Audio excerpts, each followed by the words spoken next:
मोर्चा से connected union Shri प्रीत महेंद्र शिमला से आज हमारी त्रैमासिक बैठक बिलासपुर में हुई, जिसमें विभिन्न मुद्दों पर बातचीत हुई और जो मेरे परिचालक भाई थे डिवीज़न से आए हुए और डिपुओं से आए हुए, उनसे भी बातचीत हुई।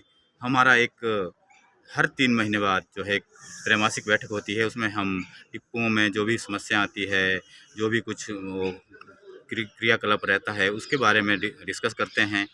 तो आज जो मेरे डिपुओं से जितने भी प्रधान और डिवीज़न से जितने भी प्रधान आए थे, उनका एक रोष था कि हमारे माननीय मुख्यमंत्री जी ने हमारे को 50 करोड़ 12 अक्टूबर को देने की घोषणा की थी, परंतु आज तक वह हमें नहीं मिला। 9 करोड़ जो उसका था मेडिकल बिल का था, वह भी हमें नहीं मिला। तो उनकी सब बातों को सुनते हुए, सबको समझते हुए मैंने ये निर्णय लिया है कि हम माननीय मुख्यमंत्री जी से आपके माध्यम से भी ये गुजारिश करते हैं कि इसको निपटाया जाए, जल्दी से जल्दी निपटाया जाए, क्योंकि मेरे परिचालक भाइयों में बहुत रोष है। और आपने देखा भी होगा, आज से कोई 15-20 दिन पहले चालक वर्ग ने भी इसके बारे में मांग उठाई थी। आज मेरा परिचालक वर्ग जो है बहुत हताहत हो चुका है। देखो, एक तो सैलरी भी सबसे कम है। हमारा जो वेतन विसंगति का मुद्दा था वो 2.5 साल 3-4 साल से चल रहा है, उसके ऊपर भी कोई ठोस निर्णय नहीं लिया गया माननीय मुख्यमंत्री महोदय के द्वारा। बल्कि उप मुख्यमंत्री महोदय जी ने तो ये भी कहा था कि जब वो विपक्ष में थे कि ये जो है इनकी वेतन विसंगति जो है ये जायज़ है, परंतु आज 2.5 साल होने के उपरांत भी इसके बारे में कोई भी निर्णय नहीं लिया गया। उसके बाद मेरा जो परिचालक वर्ग है, उनको एरियर की किस्त भी नहीं मिली है अभी तक, और बाकी जो जितने भी डिपार्टमेंट है उनको जो है एरियर की किस्त पहले मिल चुकी है, उन्होंने खा भी ली है, परंतु मेरा जो चालक परिचालक या जो हमारा जो HRTC का ट्रांसपोर्ट का वर्कर है, उसको भी अभी तक ये नहीं मिली है। हम ये भी मांग करते हैं कि इसके बारे में भी माननीय मुख्यमंत्री जी ज़रूर इसके कोई निर्णय लें, ठोस निर्णय लें और जल्दी से जल्दी लें। ऐसा ना हो कि कहीं देरी करें और मेरा जो कर्मचारी है इनका और रोष बढ़े, क्योंकि एक मेरा जो कर्मचारी है परिचालक, वह हर रोज़ कम से कम 500 से 1000 आदमियों के बीच जाता है। तो इसका कहीं खामियाजा हमारी सरकार, इस सरकार को ना भुगतना पड़े, क्योंकि इनका जो रोष है वह जायज़ है।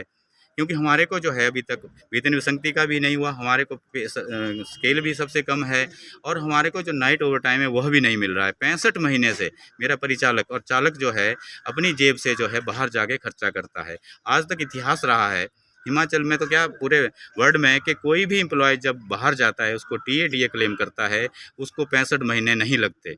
वो 1 महीने का जो जाता है बाहर, वो उसका 1 महीने के अंदर अंदर सैलरी के साथ उसका TADA मिल जाता है। परंतु यह विडंबना है कि एक जो ट्रांसपोर्ट है, परिचालक चालक हैं, इनको जो है अपनी जेब से हर रोज़ पैसा लगाना पड़ता है। फिर नाइट के वहाँ पे जाके खाना खाने के पैसे अपनी जेब से देने पड़ते हैं, सोने के पैसे अपनी जेब से देने पड़ते हैं। और मेरा परिचालक जो है, मेरी जो वेतन विसंगति की बात है, मैं कहना चाहूँगा आपके माध्यम से कि आज परिचालक जो है एक कंप्यूटर से भी ज़्यादा काम कर रहा है। सबसे पहली बारी। दूसरी बात, हमारी जो लगेज पॉलिसी आई उसमें सबसे ज़्यादा जो काम है वो परिचालक का बड़ा है, क्योंकि वो परिचालक को जो उसको सामान को रखना पड़ेगा, टिकट्स भी संभाल के रखना पड़ेगा, जहाँ पे सवारी सामान लेने वाली आएगी उसको संभाल के भी देना पड़ेगा, गुम हो जाए तब भी उसकी जिम्मेवारी होती है। और तीसरा जो है, आज की जो नई मशीनें आई है ये किसी कंप्यूटर से कम नहीं है। मैं माननीय मुख्यमंत्री से मांग करना चाहूँगा कि जब आपने जो हमारे JOIT रखे हैं उनकी जो स्केल है वो कितना स्केल दिया है। हमारा जो परिचालक है वो चलता फिरता कंप्यूटर बस में चला रहा है।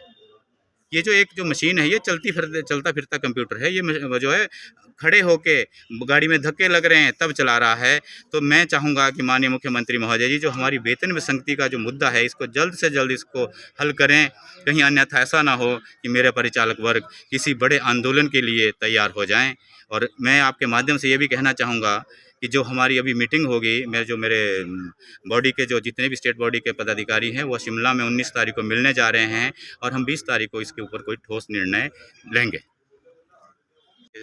जो प्रधान जी हैं उनको भी मैंने कहा है कि आप इसकी डिमांड जो है मुझे लिख के दें। मैं MD साहब से इसके पर्सनली उठाऊंगा इस बात को कि ये जो है हमारे को समस्या आ रही है। अगर आप इसके बारे में कोई ठोस कदम उठाते हैं तो ठीक है, नहीं तो हमारा जो सरका घाट का जहाँ भी ऐसी समस्या आएगी, जिस भी रूट पे ऐसी समस्या होगी, हमारा चालक और परिचालक जो है वहाँ पे नहीं जाएगा रूट लेके। 1983 से शिक्षा के क्षेत्र में अग्रणी silver bell senior secondary school Hiranagar Hamirpur पिछले 4 दशकों से शिक्षा जगत में एक अहम स्थान बनाए हुए हैं। श्रीमती शकुंतला निघाल के कुशल नेतृत्व में सिल्वर बेल्स की टीम द्वारा बच्चों को गुणात्मक शिक्षा प्रदान की जाती है, जिसमें बच्चों के सर्वांगीण विकास पर विशेष ध्यान दिया जाता है। I started the school in 1983 because there was a dire necessity for the English medium school that time. So previously I was hesitating, but still I started the school with 3 children, but it flourished on very well, and that was because of the cooperation of the staff as well parents.